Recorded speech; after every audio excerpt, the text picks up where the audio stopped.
This episode of Other People's Airplanes is supported by Sennheiser, Winty Aviation T-shirt art, and Flying Fish aircraft parts. In this episode of Other People's Airplanes, we bring you day 4 of the 2013 Sun and Fun International Fly-In and Expo.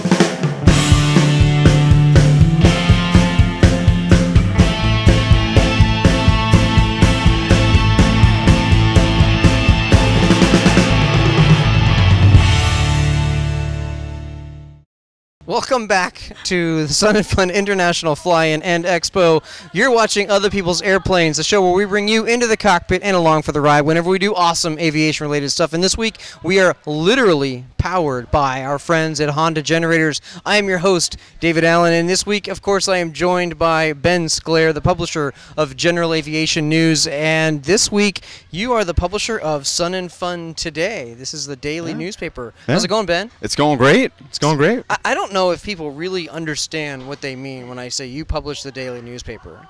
This is like a real deal. Like a 44-page print newspaper with deadline written all over it, because you guys are producing daily stories with a lean and green staff, just super efficient.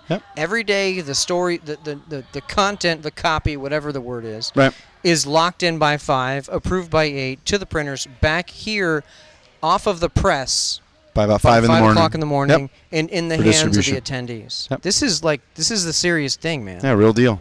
Amazing. What kind of stories do you have for us today? Well, you know, I still have, I've got a little bit more fleshed out from some of the stuff we were going to talk about yesterday, had we not had our... we got rained out yesterday. We're really sorry we couldn't bring you the show. We had a little bit of a technical problem that we've worked around today, but when the rain started coming and was accompanied by the electricity from God, we decided it was time to bail. Exactly. So no episode yesterday. Thanks for bearing with us, but we got some stuff from yesterday, and we're going to talk about that. Yeah, absolutely. We got so JetBlue brought in JetBlue, the airline, brought in about 160 people on a special flight out of Orlando, 90 of whom were students. Kids. Wow. I think 60 or 70 of them were from JetBlue University, which I don't completely understand what that is. And then, but another 20 of them were part of Eagle's Nest, which is an outgrowth of the Friends of the RV1 group, which acquired and rebuilt the very first Vans RV. Nice. That started off the whole... So the first RV, they rebuilt it. Yep. Okay. And so an offshoot of that program became Eagle's Nest, where they take and acquire RV-12 LSA kits, and kids in the Eagle's Nest program build them. The first one that's flying is out here on the showgrounds. It's here today. I think so, yeah. Today. I was here yesterday. I know that. And there's 8 or 9 more that are in various stages of construction. How fun. Yeah, really cool. I love it when we get kids putting hands on airplanes. Yeah. It's that there's a quote, and I'm not gonna quote it exactly, but because it's reserved for another movie that's coming out soon. But an airplane is touching an airplane has a lasting effect on you. You know, taking control of an airplane, being around it, and just helping to build it. I mean, I think that's a fantastic thing that they're doing. Yeah, absolutely, absolutely. Yeah, no, it's good. And to give a little more kudos to JetBlue, they in part of their largesse, they're actually going to be acquiring for the students, all the students here at the Central Florida Aerospace Academy, iPads for their education use. Nice. And right here on the Central Florida Aerospace Academy here at Sun and Fun. Yep, absolutely. They're going to get these. You got it. And then they're also they've got standing up an A&P program, a really good A&P program that A&P program for high schoolers. Airframe power plant. So students that in high school can. I was just told today by Jamie Beckett that by the time you graduate, you can be just this close to getting your A&P license as a high school graduate. That's just incredible. And so JetBlue's going to be buying them a whole bunch of tools for their program. So a whole bunch of tools for the A&P program. Yep, wow. Absolutely. That's just a fantastic. I'm so glad that JetBlue's standing behind this stuff. That's just great. Absolutely. Very good. Absolutely. Second one is kind of the redesign. It's a big deal of redesign of Paradise City, which was the lighter end of the spectrum, all the ultralights from the days gone by, and it kind of fell on some hard times over the last 5-6 years, but we completely redesigned the grounds over at Paradise City, and as a result of that, they're able to fly demo flights all day, even during the air show, which is unheard of for the first time in 39 years. And so what that means is they're no longer grounded those 3 hours during the show, and people can still sell airplanes. So during the air show, during the 3 hours when the show's going on, I mean, if there's a military jet team, obviously we're restricted, but otherwise, they can fly all day long. They can fly all day long. I heard something about a sale that happened early on in the game that you mentioned. Yeah. Can you tell us about that? So I was talking with good friends at Vector at a breakfast the other day, or yesterday morning, and he said, Al said, I couldn't even get the canopy open on the plane before I'd already sold an airplane. That's amazing. That's a great way to start the show. That's a great way to start the show. And it's for those of you who have been to Sun and Fun, you'll understand that the issues here, that Paradise City was accessible, but it was kind of out there. And so with the newly redesigned road, that really takes you like through what used to be Paradise City. It winds there was through. a road that went by Paradise City, but now this road literally goes through Paradise City, and you can't help, if you're going from one end to the other, you can't help but actually you go right through Paradise City. Airplanes on the left, airplanes on the right. You're right next to the runway, and it's just a really neat presentation for these LSAs. And of course the ultralights that have always been there. Absolutely, and the proof that's in the pudding, I guess, so to speak, is that and the exhibitor count out there went from 25 last year to 44 this year. That's almost double. Almost double. Almost double the exhibitors. That's what the exhibitors so they're wanted. liking it too. They love it. Fantastic. Yeah. We've got lots more stories for you. We are going to be bringing you more coverage. And I'm going to tell you a little bit about the position that we're sat in today also. So we're going to talk about that. But we also have to thank our sponsors because they allow us to bring this coverage to you. So we will be right back with more Day 4 of Sun and Fun right after this. It's been said that the space shuttle is comprised of 1 million moving parts, all built by the lowest bidder. While I don't necessarily believe that is true, it's no secret that flying machines are, well, machines made up of a whole bunch of smaller components. Together, these components allow aviators to perform magic in the sky. And when those parts need to be replaced, Flying Fish Aircraft Parts is there to help. From consumables to avionics to airframe components, Flying Fish Aircraft Parts probably has the perfect solution for you. Every component is individually tested and inspected, and their in-house avionics workshop ensures that you only receive the highest quality used aircraft parts for your baby. Flying Fish Aircraft Parts' entire inventory is available online with new shipments arriving daily. They are happy to ship high-quality parts and supplies right to your aircraft hangar. The team at Flying Fish Aircraft Parts will be on site for the 2013 Sun and Fun International Fly-In and Expo, so be sure to stop in at booth A25 to say hi and maybe tell them I sent you. For all your avionics, consumables, and airframe needs, remember Flying Fish Aircraft Parts.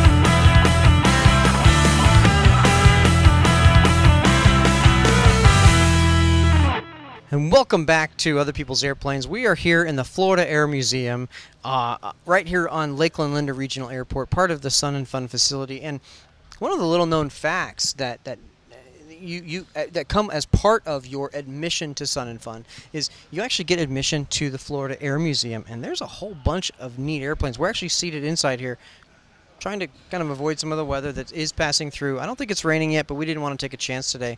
There is some fantastic airplanes out here. Mm-hmm. The Pete and Pole, right? Literally a home-built airplane from scratch, like all built from parts. They were all experimental at one point. They were all experimental at one point, all built from parts that they had lying around their house. And this right now, there's actually only about half of the airplanes that they normally have in here. They moved a bunch of them out on the flight line for viewing, but they made room for other displays and for people like us to come in here and do some video shooting. So it's a really great thing. In fact, there's one airplane over here. I'm not sure if the camera can get it or not, but right over my shoulder here is I think it's the BD5. Yep. That James Bond flew in one of the James Bond movies. I can't remember which one. I want to say Living Daylights, but I'm not positive. That was actually flown by my friend Corky Fornoff through the hangar in the James Bond movie. Right. That's the airplane. That one? That one. Really? That's what I was just told by Lori Bradner today. She said that's it. She would know, but that's a propeller one. I know. It was a jet, but that's what she said. Anyway, there's some neat airplanes in here, no doubt. Love the Cub, the Stearman. Very good. You guys should definitely check these things out. Neat looking stuff. Howard Hughes collection this year. Yeah, it is. Right here on the field. Yeah. There's some neat stuff here. There's some great stuff. History. What else do you have for us today, Ben? Let's see. The Society of Aviation Flight Educators, SAFE. Okay. Obviously big on pilot proficiency. Launched a pilot proficiency project.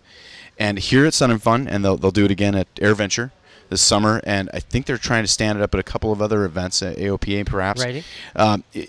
Every pilot can first come, first serve, run over to the booth in the morning. You can sign up for a 1-hour session with a SAFE instructor, which will include a 15-minute briefing, a 30-minute flight in the Redbird simulator, and a 15-minute debrief. And you can choose, as a pilot, you can choose any of 11 different real-world scenarios and put that into the Redbird and fly it, learn it. So, I mean, the Redbird's really into this, but now the great thing about it is because it's a safe environment, you can really kind of put yourself into situations that maybe you wouldn't normally be in. Right. But you could potentially be in. Obviously, I'm not going to put myself into a situation where I'm going to try to do mock in a Cessna 172. Because it's just not going to happen. Right. But a real-world scenario could happen, but you may not necessarily want to be in that scenario. Correct. And so this is an opportunity to, what would you do if you found yourself there in an environment that's safe? Right. But it's not just the simulator training; it's the briefing before and after that I think really cinch it. Absolutely, no, it's a wonderful way to bookend it, and then the kicker is you'll get a little sticker from the instructor, so you can put it in your logbook, counts as an endorsement, and helps you stay current. So pilot's license is what? It's a license to learn. Yep. That's what they say. People just do that. Absolutely. What else you got for us, Ben? So this one's kind of a touching one. We've had an extended period of wartime, overseas, and there's a gentleman out on the flight line has a 150, and he's called Teens in Flight, and teens-in-flight.com. Okay. And he teaches kids of those who were our soldiers who were killed in action, teaches them how to fly for free. Nice. For free. So wow. Yeah. What a special thing. Hey, so I mean, it's a shame, but what a special thing to be able to at least give back. He told my reporter that he's helping these kids find their way. It's a pretty crushing blow to lose a parent. No doubt. And especially in that situation, and he just wants to give back and as I said, put them back on the course. So for the rest of their life. Very, very cool thing. Yeah, absolutely. Do you have anything else for us today? Of news or coming up? Well, that's right. We have coming up, so we'll do that. Okay. Okay. We're going to take. You do what? I got one quick one. Okay. So the flight path of fame, here at the vertical riser here just outside the museum, inducted Bob Hoover. And today. And Jimmy Leeward and Fred Cabanas. Fred Cabanas, yeah. And for those of us who were lucky enough to be there for the induction ceremony, Bob Hoover took the mic for about 15 minutes and told some great stories. It's almost like a one-on-one conversation. It was great. So I mean, if there's one person I'd love to go hangar flying with, it's got to be that guy. Absolutely. Yeah, absolutely. Cool. All right. Thanks, everybody. We're going to come right back. Again, we gotta thank our sponsors. We got one more segment to do before we go, before we shut off the lights here. But we're going to come right back with more of Day 4 Sun and Fun coming right at you. WinT is an aviation-themed t-shirt business specializing in creating digitally designed aviation-related graphics for pilots, aviation businesses, and aviation enthusiasts worldwide. A pilot of 20 years, Brian Rivera is the owner of and graphic designer for WinT, a small but growing e-business located in New York City. By using DTG printing technology, direct-to-garment enables WinT to print 1 or 100 garments upon request within a reasonably low turnaround time. Customized print jobs using customer-submitted graphics are also possible. WinT specializes in printing full-color photographs, line art, and logos using the most popular digital file extensions. Now, if you're a pilot and customization isn't your thing, WinT has a cool selection of popular pre-designed graphics created to fuel your aviation addiction, like this one here, and of course my current favorite, the Squawk VFR shirt. Visit WinT.com to order a Wing Rockin' Aviation t-shirt today. And welcome back to our Day 4 coverage of the 2013 Sun and Fun International Fly-In and Expo. We're super glad that you are joining us here. For those of you who are paying attention like right now on the live video stream, we're really glad you're here. Of course, most of you are going to be watching this on the website or on YouTube, but I'm so glad that you are joining us here on this show and spending this time with us. Again, we're joined by Ben Sclair. You had one more little interesting little tidbit that happened today. Somebody gave a personal tour. Yeah, so Kermit Weeks, Fantasy of Flight, just up the road. He had 5 of his aircraft here, and maybe of his more, own personal aircraft, his own personal collection. Right. And anybody who showed up at about, I think it was about 11 o'clock out on the Warbird ramp, he gave a personal tour of his airplanes. How fun! And he's a wonderful storyteller. He loves these airplanes. And Absolutely. he would know. He would know. Very good. So yeah, pretty cool. What's going on tonight, Ben? Well, tonight we got night air show. Night air show. Yeah. Normally we have a night air show every Friday night. Yeah, and it's Friday night. And it's Friday night. Right. Well, it's Sun and Fun. But there's a bonus. There's one tomorrow too. There's one tomorrow. That's right. So we got night air show tonight, which is going to be really great. The night air show for me is always a highlight.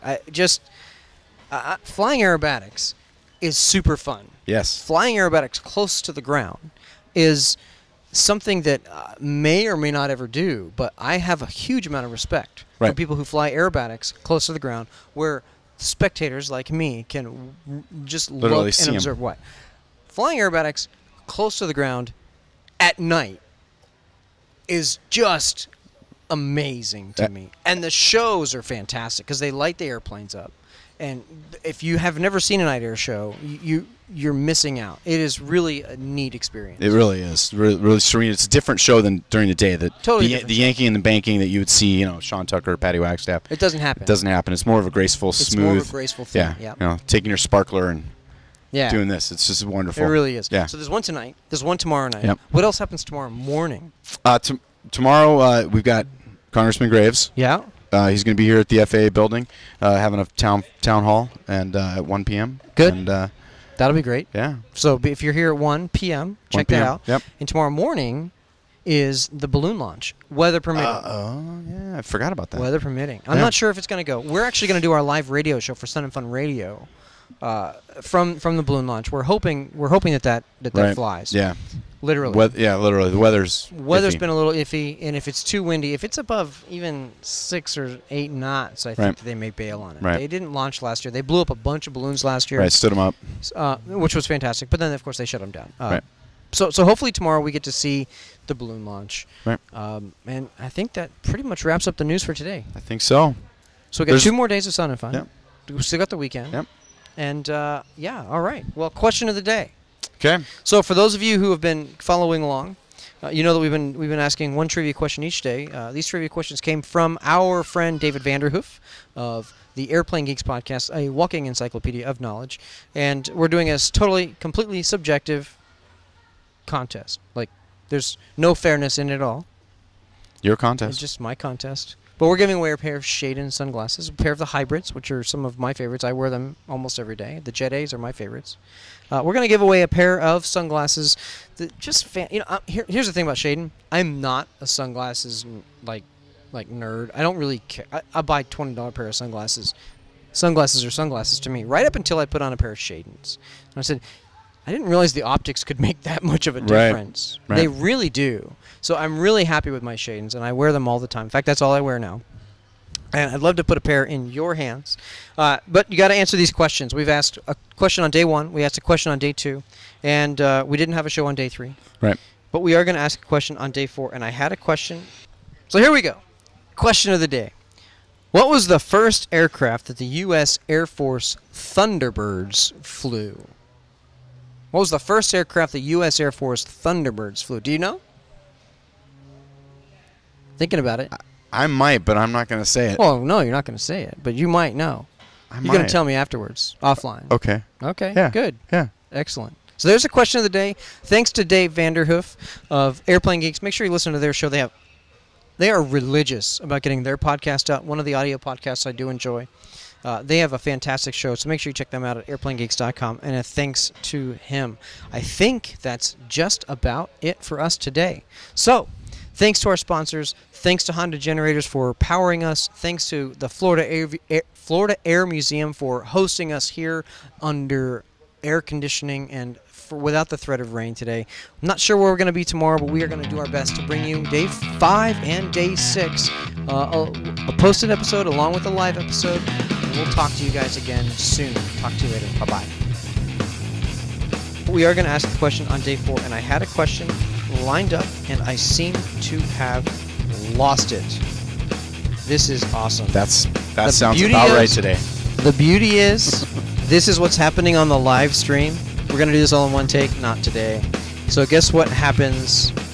I get to cut this and go to a really cool jump cut later on. So you guys on the live stream are laughing at us, I'm sure.